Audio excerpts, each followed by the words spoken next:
Hello, this is Kyle, aka Burditto.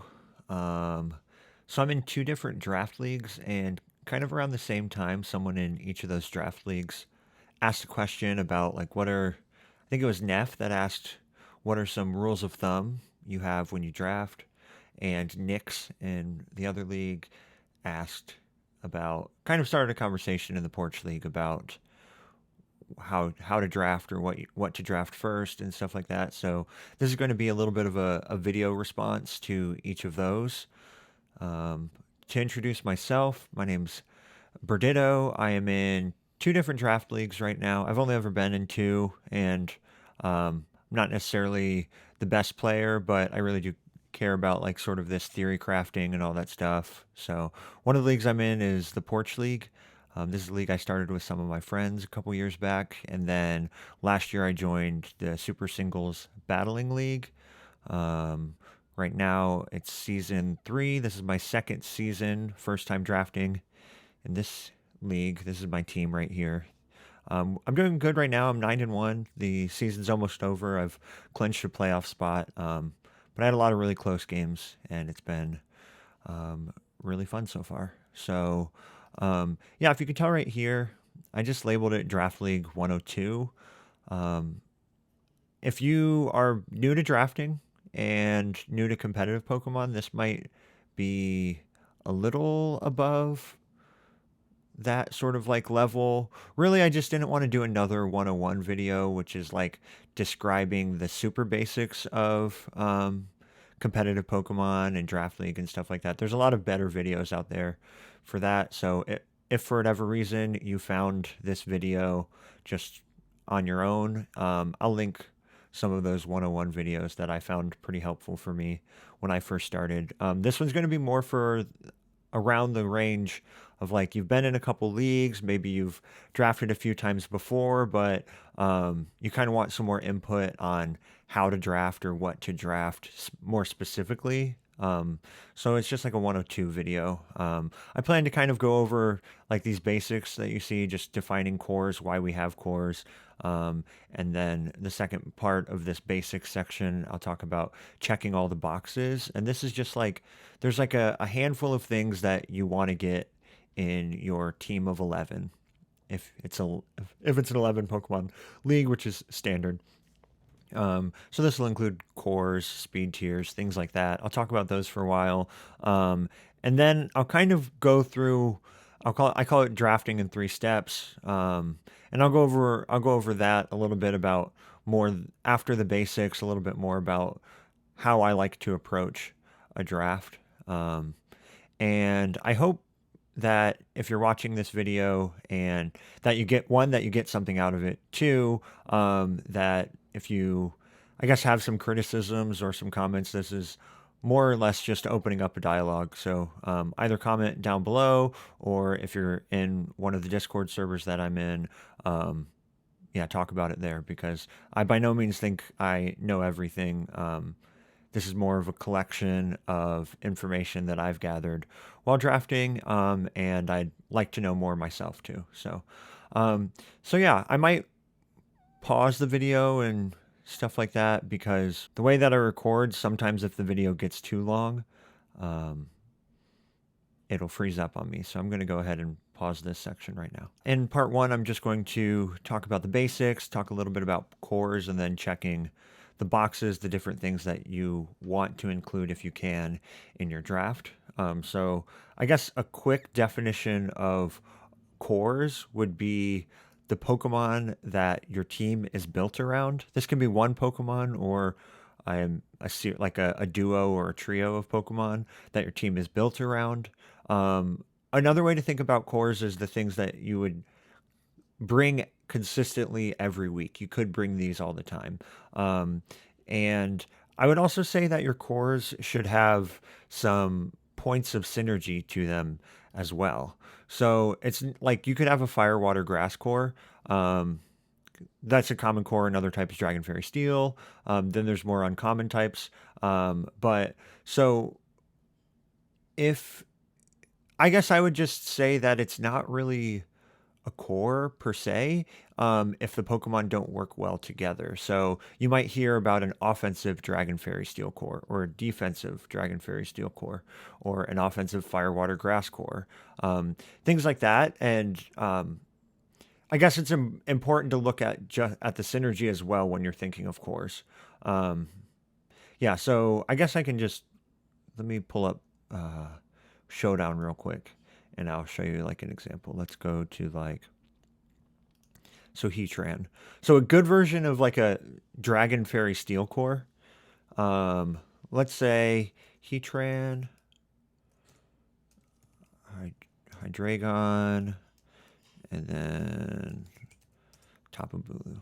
So this is not only okay. Yes, it's a dragon, it's a fairy, it's a steel. So yeah, it does check those three parts. But I guess the things that's cool about this is the synergy that they have. There's a lot of weaknesses that the other ones counter. So Tapu Bulu being weak to ice moves and poison moves. Heatran's great for that. Hydreigon being weak to fighting moves and all the other things that Dragon's weak to. You have Heatran and Bulu for those. And then also with Tapu Bulu's grassy terrain, you're covering for Heatran's quad weakness to ground, etc. So I look at this, they're all, if you look too, they all kind of sit in some variation of like speed. You could run some like a fast Heatran or a fast Bulu if you wanted, or a Scarf Hydreigon. So there's like a lot of what I would call synergy in this Dragon Fairy Steel core. This one also is maybe like a balance kind. If I'm thinking of like the teams, like the play style that this would be on, this is pretty bulky, maybe bulky offense. Let me take Heatran as well and try to think of like a defensive Dragon Fairy Steel core.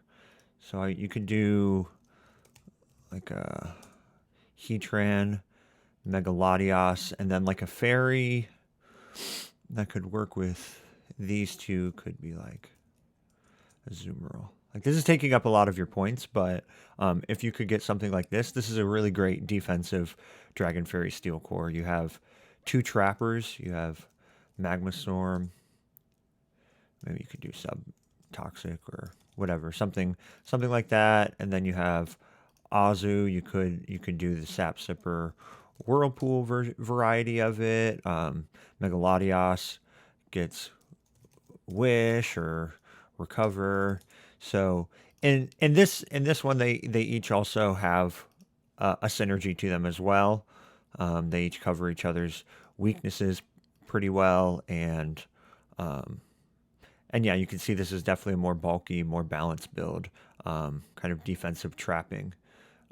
So that's kind of what I mean by synergy. Let's look at a couple others. So I'll keep Heatran as, let's say also, so I wouldn't call this necessarily a Dragon Fairy Steel core. Technically it is. There's a dragon, there's a fairy, there's a steel Pokemon.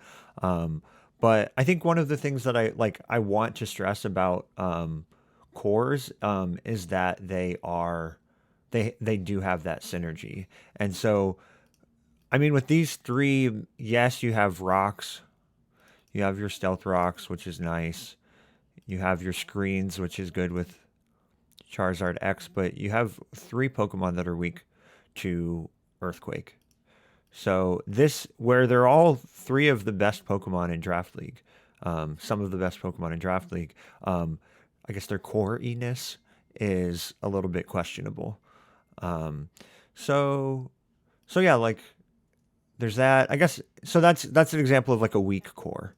One more core just to drive in the point. So we have like something like Heatran and Garchomp, and both of these set up rocks.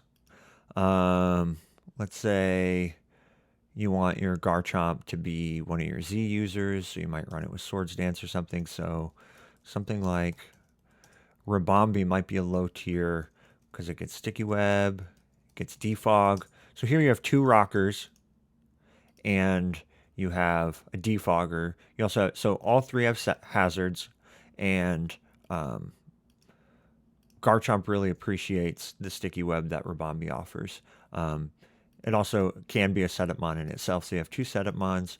I would call this like medium synergy because I don't know personally if I were to draft a more offensive team like this that Rabambi and Garchomp would be on. I don't know if Heatran would be um, the steel type that I would want. Um, so yeah, I would give something like this medium synergy. So that's a little bit about cores. Just going over, yeah, it's the things that you could bring every week.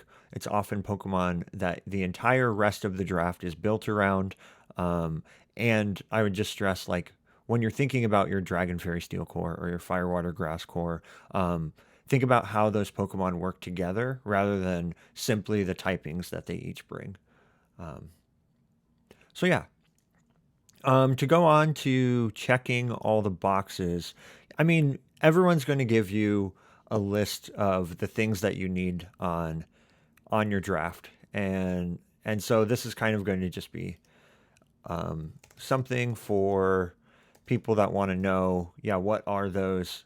Yeah, Neff asked for like those rules of thumb, and these are kind of like the collection of rules of thumb that I can think of. So you have your Fire, Water, Grass core, your Dragon Fairy Steel cores. Um, there are other cores as well. Like there is like a Fire or Fighting Dark Psychic core. I'll add that one up here. So we have these two as different typing cores.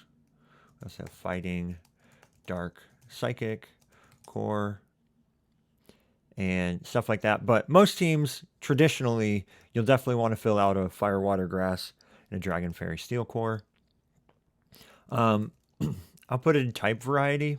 So when I was new to drafting, I thought that like out of your 11 Pokemon, if you could get all 18 types, then you have a perfect draft. And I don't think that's necessarily the case anymore. I'm a lot more comfortable having multiple Pokemon of the same type or things like that. But what I mean by type um, variety, one of the best things about type variety is that you're not stacking weaknesses. So, not. I mean, you could have type variety, and it could be like Zygarde and Tangrowth, and trying to think of another thing that will. Yeah, let's just go here. So we can go Zygarde, go Tangrowth, and then let's just say, what's another good Staraptor? So in 3 Pokemon, you have 5 types, but they're all stacking your ice weaknesses. And ice weaknesses, electric weaknesses, ground weaknesses are. It's easy if you're not paying attention to draft 4 Pokemon that you want to use all the time that are weak to ice. Or I would say ice and ground are the easiest ones to kind of stack on accident. So I would say more important than just catching all 18 types into your draft is get a type variety that avoids stacking weaknesses. I guess along the same lines, we can include immunities. So, like electric, make sure you have an electric immunity, ground immunity. Also, like I like having a psychic immunity. Psychic spam can get pretty difficult. Things like that. Obviously, there are other immunities. And also, I would say, especially with something like your ground immunity, I would not just always like I would find a variety of ground immunities. So maybe getting something like Staraptor as a flying type, but also something like Cresselia, which has Levitate. Um, if your only ground immunities are Pokemon that have Levitate, when you run into something like Excadrill, then you don't have, because of Excadrill's Mold Breaker, you don't have a ground immunity per se. So just be careful with this. I guess I would just say like, and also make sure this like electric, especially your ground weakness, but also maybe your electric weakness, make sure they're like good. There's no sense in really having a ground immunity if it's a tier 5 Pokemon like Unpheasant or something. If that's your ground immunity, then I would just say you don't have a viable ground immunity. So think about that. So okay, so that's kind of it with the types.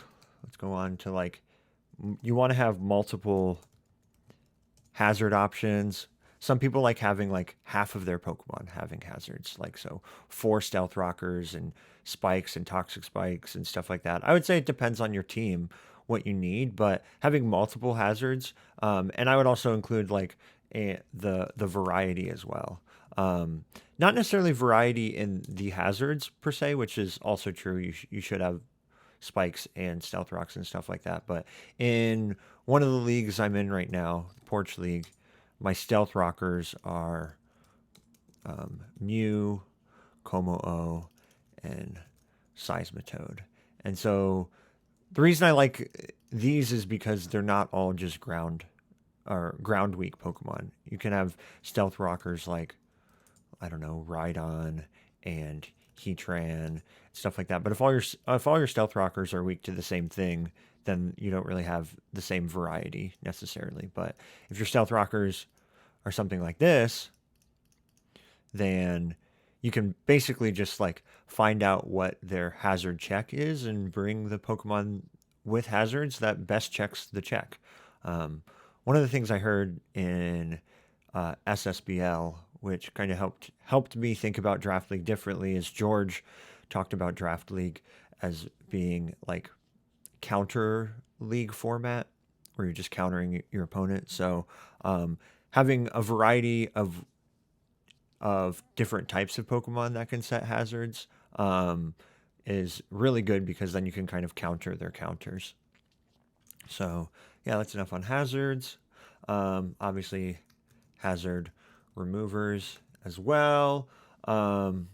This also includes people want, I'll add grounded poison Pokemon. If someone brings toxics, or if someone has the ability to bring toxic spikes, they have Ash Greninja, or no, they have Greninja or something like that, and you only have defoggers, and you don't have any grounded poison, that can be really annoying for your team, and it kind of just opens them up to freely bringing it. So some people really, really, they think you don't have a good team if you don't have a grounded poison type. I'm going to go that far, but I do think it's important, especially if you see late in the draft that your team could be weak to spikes and toxic spikes, getting a grounded poison could be really helpful for you.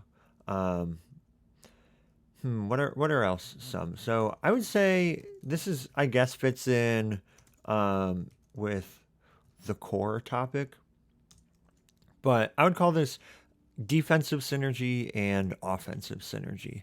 So I guess so. It's just important to recognize that like um, having Pokemon that work well together. I hope this isn't too obvious. I hope it helps some people, but having Pokemon that work well together on like maybe the defensive side of your team is really crucial. It can be very easy, especially if you're just thinking like, oh, I want to have um, something that can take special hits and something that can tank physical hits. That it turns out that those things could still be like have the same type weaknesses and things like that. So making sure that there's a synergy in your defense and a synergy in your offense is important. These are also where your cores can come from. Up here, I talked about type cores. You could also have offensive cores, which aren't necessarily synergistic based on type, but they're synergistic based on like how they play off of each other. Um, Another example, or I guess playing off of that would be like it's important to have breakers. And so your breakers are obviously things that can take down the walls of your opponent, but I'm also going to put breakers for whom? Because it's important that you like think about like what are your cleanup hitters on your team, what are your sweepers, and you want your breakers to work well with those. So like let's say I wanted Mew to be an like my sweeper at the end. Let's say I was running like a rock polish nasty plot set on Mew. The things that are going to get in the way of this, because now I can only run two moves, might be a steel type, a bulky psychic type, something like that. So having breakers that can get through those, like let's say I want something that can get through steel types. So something like Diggersby could be a really good breaker with Mew for that reason. So yeah, just another example in one of my leagues, Andy had Miss Magus with Alakazam. This worked really well because of the way that this can deal with ghost types. It's speed plus having access to Nasty Plot, and he had it as a Z user. If they had a special wall, he could bring in Miss Magus, Nasty Plot up, and take out the special wall so that later Alakazam could come in and clean up. So, yeah, I mean, it's like get breakers, but get breakers that work for your team. I had, oh gosh, Crawdont in a team that it didn't really work well with. The speed, I never found time to like actually get it in safely or break with it. I didn't have much pivoting options. I wasn't a trick room team or anything like that. So something like Crawdont, even though it's a breaker and I got to check that off of a list for myself, it didn't really like work for my team. So that's why I put for whom. That's something you want to consider. Let's see here. Some other things. I guess speed tiers is an important thing that we haven't talked about yet. So the reason why speed tiers is so important is, let's say you have actually, let's see if I can pull up a team real quick. I'll just use my team for the Porch League. So the reason why it's important to have things, especially in this mid-range, a variety of things in this mid-range, is just because, as an example, I could be running, sorry, there's an OP Jellicent video, shout outs to OP. It really, like, so it actually matters a lot. Let's say if I have Gardevoir. I know I've used this example before. And then let's say, what is it? Rotom? Is it base 86? How fast can a Rotom get? If we go, yeah, 298. So base speed 100s can get up to 299. And so if you, without running a nature that boosts its speed stat. So if your opponent has a gap in speed, like, so if I didn't have one of those, like a Pokemon, let's say I didn't have Darmanitan and I just had Mew, Zapdos, and Como-O, and my opponent had Gardevoir, well, they can run like a positive special attack nature and get up to like 471 special attack instead of 429, all because they don't have to run timid.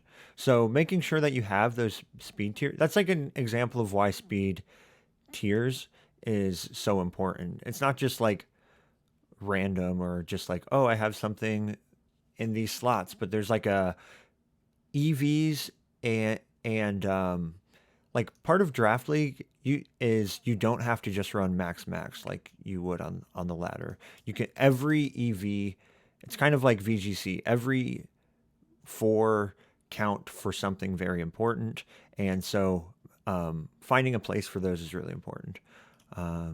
Anyway, there's my little lecture on why it's important to have speed tiers, and a practical example of if you have a strong Pokemon, if you want to have something between base 100 and 86 that can threaten a lot of other base 100s.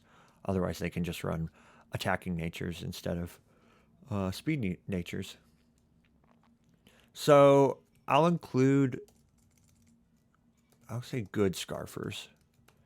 I'll include Scarfers as a separate thing and speed tiers, because there are a lot of things in this higher speed Zeraora, Greninja,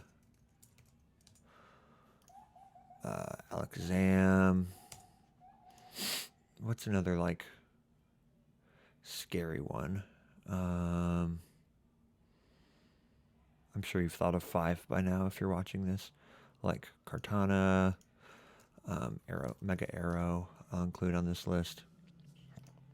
So all of these Pokemon can be incredibly threatening, and so having something like having a good Scarfer can be really helpful. Good Scarfers are things that don't always need specific items that can, and so they can run.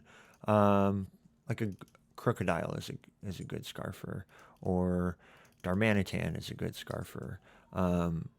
Something like Gyarados, which is close to the same speed as these things, might not appreciate being a Scarfer because you're going to want to run Dragon Dance or something on it. So having something in that like high 80s, 90s range that maybe has pivoting options and U-turn or something like that, or have a really strong attack stat is what I would consider a good Scarfer.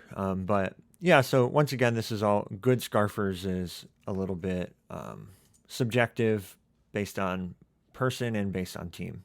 But Scarfers are definitely something important. Having pivot or momentum. Why is this? Okay. Having good pivot options and momentum moves is something that's something you want to check off on your team. So this is like Volt turn, Volt switch options, U-turn options. If your league has Baton Pass, Parting Shot, things like this. These moves are really important in gathering momentum and kind of like shaving off a turn on your side. So if you can switch to another Pokemon mid-turn, then you can go from being in a bad position to a better position. So momentum is always good to have. Trying to think of other things. Oh yeah. So knockoff, being able to use the move it's like knockoff is one of those moves that it feels like every Pokemon has, but it can be really easy actually to go through an entire draft and maybe only have 1 or 2 Pokemon that get access to knockoff. So I also like having a dark type that gets knockoff, just like that added stab boost can be important. And I also like having a psychic immunity. So, but you don't necessarily need that. But just making sure you have multiple Pokemon that are viable that you could bring every week that have knockoff. I like having utility and cleric support is nice. Wish. Heal Bell, things like that can be really helpful. Healing Wish. These types of ways to heal up your team can be really important because in draft leagues, sometimes you're trying to make do with what you have. And so sometimes that means making tier 3s, tier 4s, and tier 5s viable. One of the ways to do that is to find a way to heal them up or something like that. So, yeah, those are some other things. I think it's also important. This is one I need to remember. So, I'll sometimes go an entire draft and I'll get to the end of it and I don't have any priority moves, or it's like Vaporeon with quick attack or something like that. So having something that has access to Sucker Punch, Bullet Punch, Mach Punch, Vacuum Wave, any of the priority moves, E-Speed, can be really helpful for your draft, especially if you're going up against a team that kind of is just inherently faster than yours. Finding ways to get ahead of them can be really important. I'm trying to think of other things. Priority moves. I just call these personal preferences. So each coach will have their own things that they like.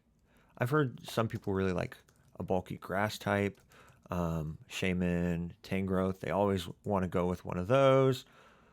Bulky psychic types. People love. I really like drafting bulky psychic types.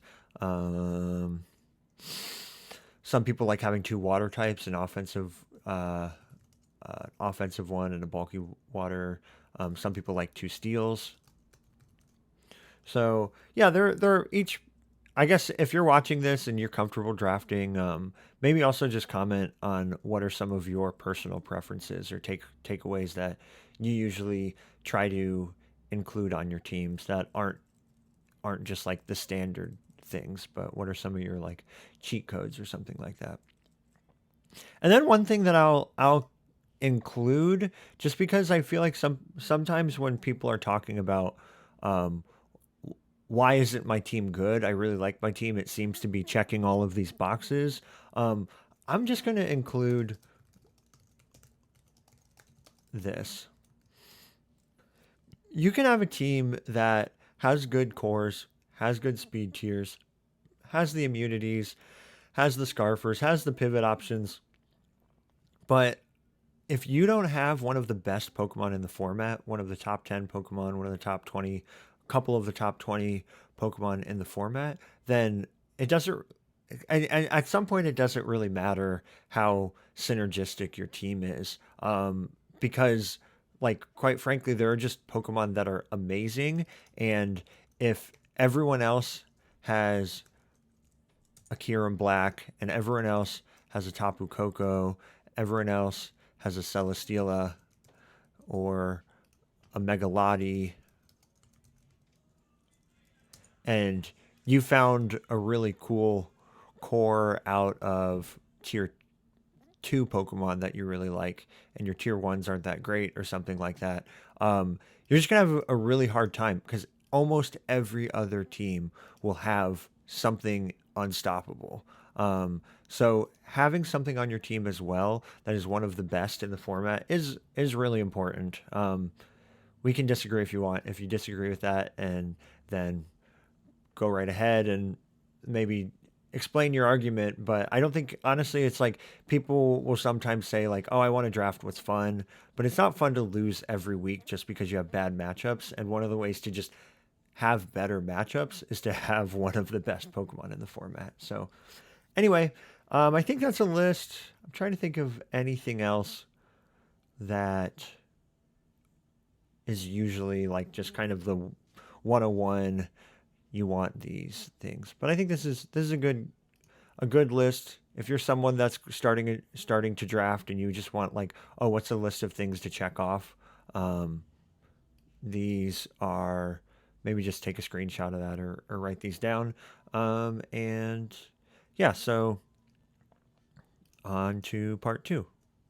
For part two, I'm going to call it drafting in 3 steps. And I just think this is like a simpler way to think about drafting.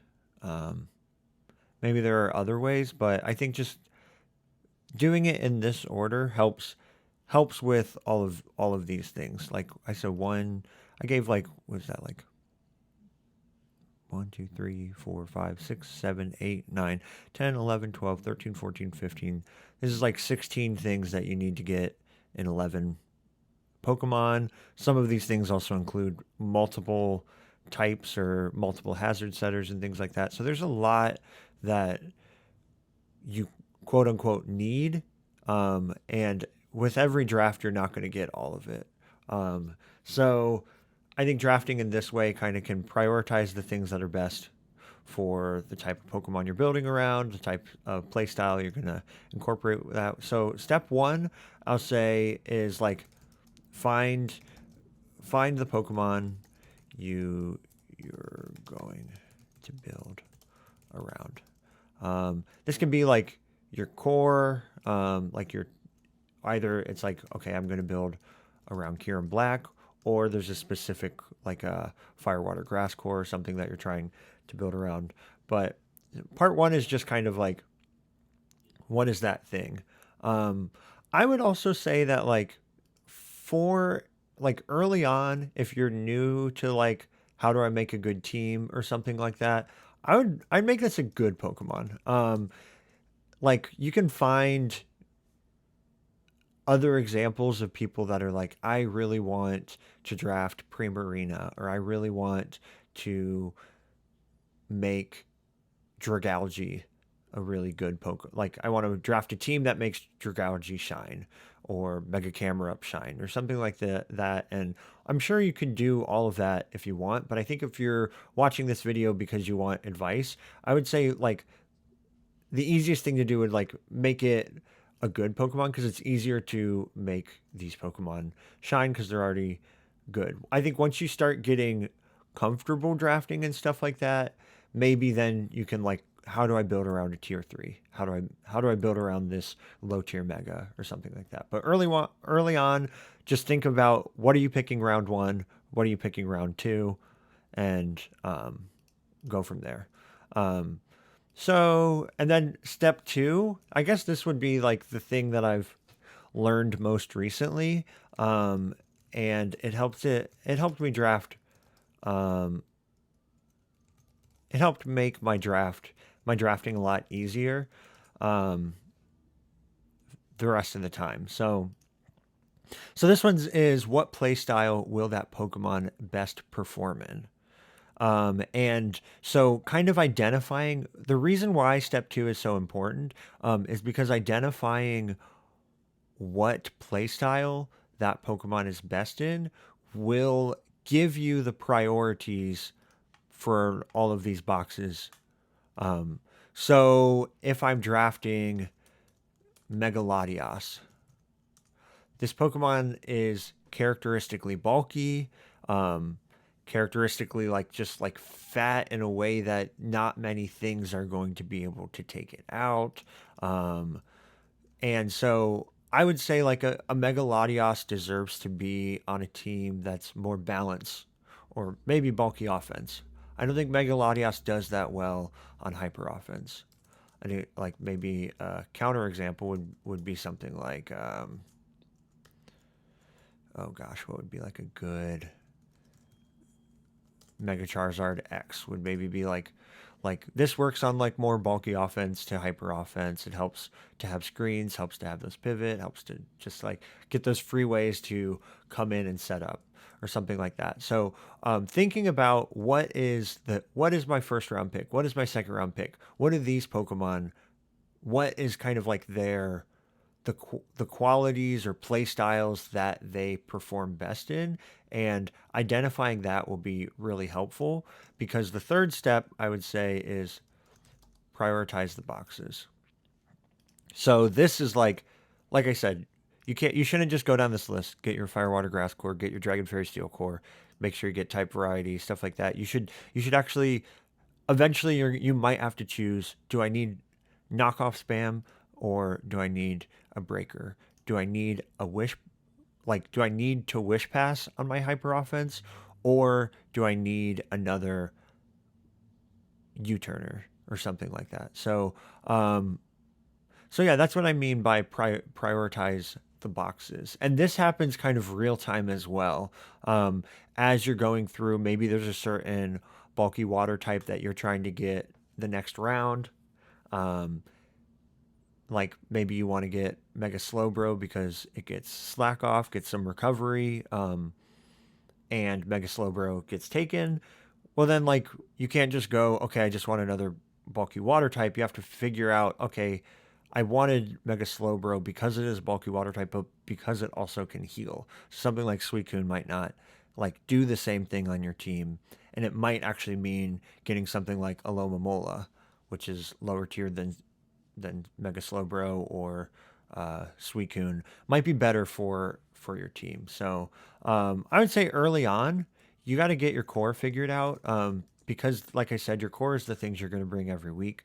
So the more this is just objectively good Pokemon, um, um, the better. The better it'll be for you in the long run. So getting your core, um, also drafting, you're not just isolated by yourself.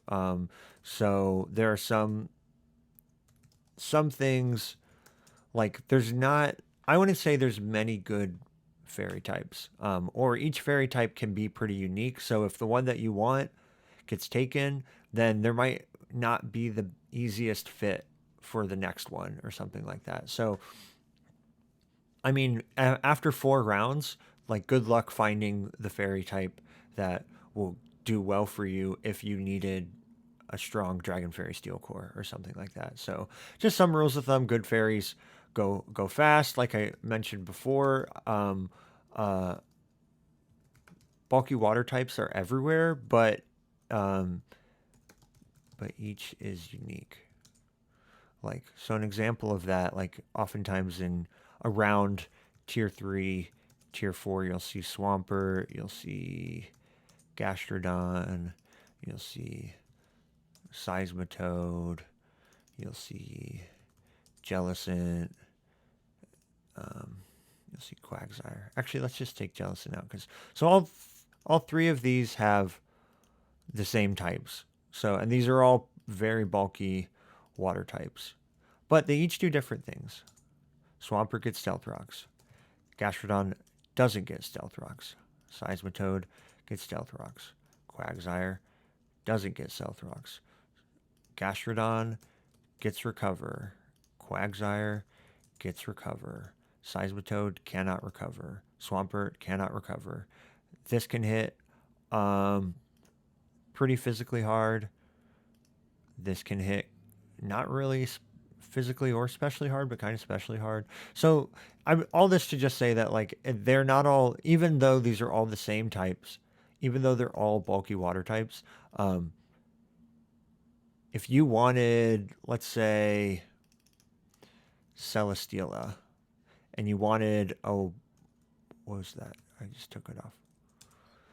If you wanted Celesteela and you wanted a water ground Pokemon because this is weak to electric and fire moves, these just shrug those off.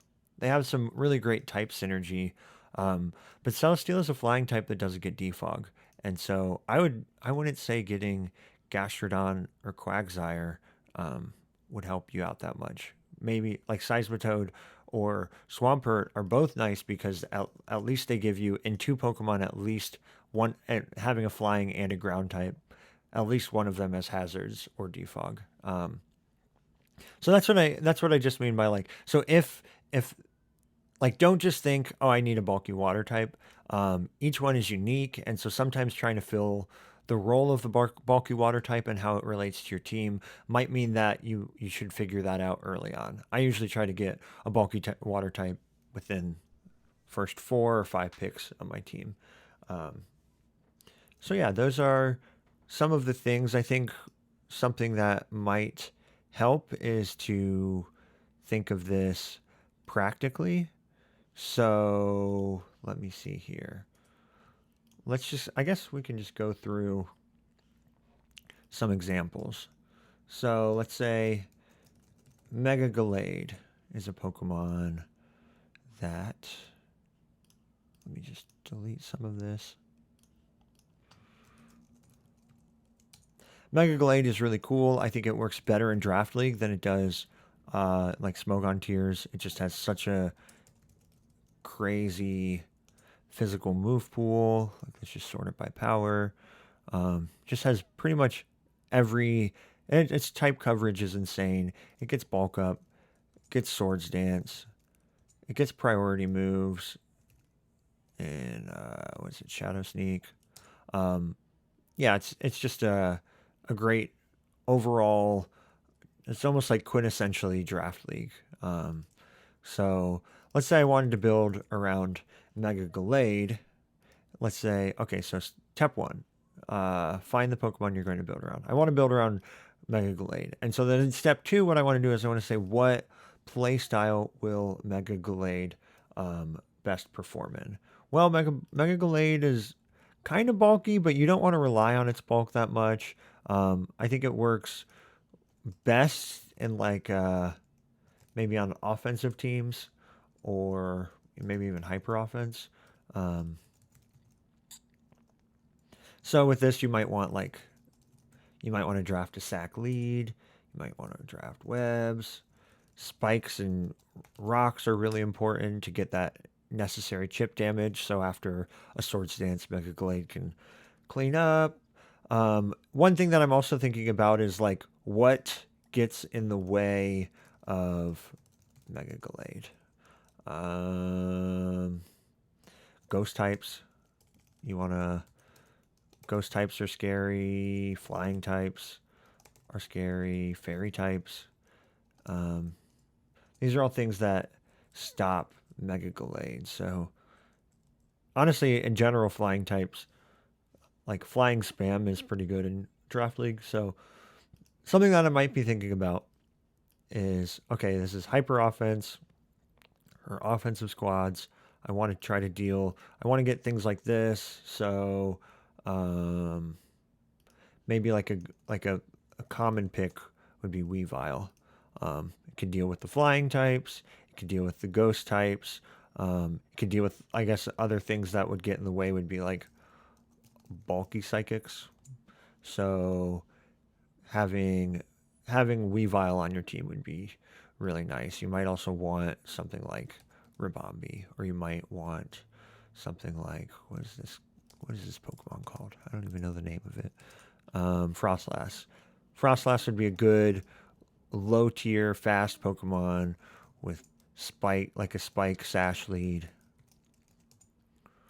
with Destiny Bond or Taunt or whatever you wanted to have. So okay, so I'm going through things like this. What are other things that if I'm trying to build around Mega Glade? Okay, yeah, so we still have to handle these fairy types. So I think like a steel or poison type would be really cool. Maybe something like Scizor gives you the momentum. That gives you U-turn. Momentum's really good with offensive Pokemon that like to set up. Scizor would be good. Maybe even Excadrill, because you could do a Sash Lead Excadrill if you wanted, or you could use it to break the fairy types. I guess something, if you wanted Mega Glade, but you also appreciated having a bulkier psychic type, I don't think it would be too bad to get Mega Glade and Metagross as potential poison types. Something like Nihilego could be cool. One of the things I should have mentioned when talking about offensive synergy is having things that are offensive physically and offensive specially. You don't want all of your threats to just be on the same like side of everything. So something that could work really well with Glade would be Nihilego. Not only does it get the T spikes, but it also with Beast Boost can just be, it's a good scarfer to go along with it, and can break or sweep on the special side as well. Like I mentioned before, Pivot is really nice with setup Pokemon, something like Gallade. So having something like a Rotom, like maybe like Rotom Heat or Rotom Wash would be nice to have with it. Get your Volt Switch if you want Defog, it's there for you. Excadrill also has Rapid Spin, so that's why Excadrill is also a good Steel type to fit with Mega Gallade. You're also going to want like other breakers and cleaners, so it's not always Gallade doing the work. So maybe like another Darmanitan would be a cool fire type to work with it, or another, like, I mean, one Ultra Beast, another one could be Blacephalon, another cleaner if you want Zeraora to be more, or if you want to break with Mega Gallade, if you want to run an SD set, kind of break things with it, like something like Zeraora or another fast Pokemon that's like way above this 110 range, Greninja, something like that. These are all, that's just some of the things that I'm thinking about if I'm using, if I'm thinking about building around Gallade. Now, if I'm thinking about like, okay, so that's one example. Let me think of another example. We already talked about Megalodios. So step 1, find your Pokemon you want to build around Megalodios. Let's say I also want my step 1 to just be, in general, a Dragon Fairy Steel Core. Like, this is what I want to build around. So Megalodios being my round 1 pick. Okay, what play styles does Megalodios perform well in? I already said, like, balance. Basically, like bulky offense to balance to even, like, the stall side of balance.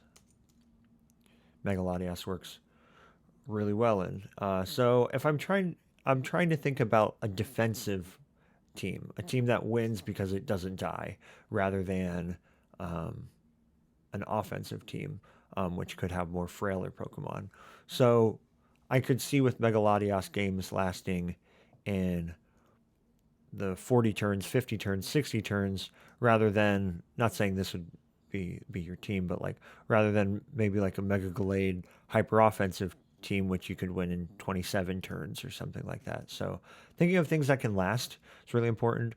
Whenever I'm thinking balance, pretty much like I would say kind of the thing that makes, or the easiest, having like regen is one of the easiest ways. Like I can't think of like a viable balance team, let's say in singles Smogon, that doesn't have Tangrowth, Reuniclus, Tornadus, Mega Slowbro, something like that, or regular Slowbro, before it Mega Evolves, Toxapex that doesn't have Regenerator on it. I once drafted a team that I thought was balance, and it just really couldn't last as long as balance generally lasts, just because it didn't have regen. Let's see, what else could I get? Hazards are always nice. Oh yeah, so here's another thing. So Megalodios. Okay, let's say this was, actually, this is a pretty good Dragon Fairy Steel Core, actually. Or not Dragon Fairy Steel, Fire Water Grass Core. You have pivot options, you have some bulk, things like that. So on most teams, I would say that, like, do something like this. And this even gets Regenerator, which maybe, like, could counteract what I'm about to say, but something like Mega Latios. And this is all related to just prioritizing certain things. Normally I would tell people part of, like, in the basics would be like, yeah, these two are pretty quintessential, or like good for your team in general. But like, why do you generally want a grass type? Sometimes for its like defensive. Let's say this was Shaman instead of something that natural cure is good, but it's not regenerator. And this is actually still a pretty good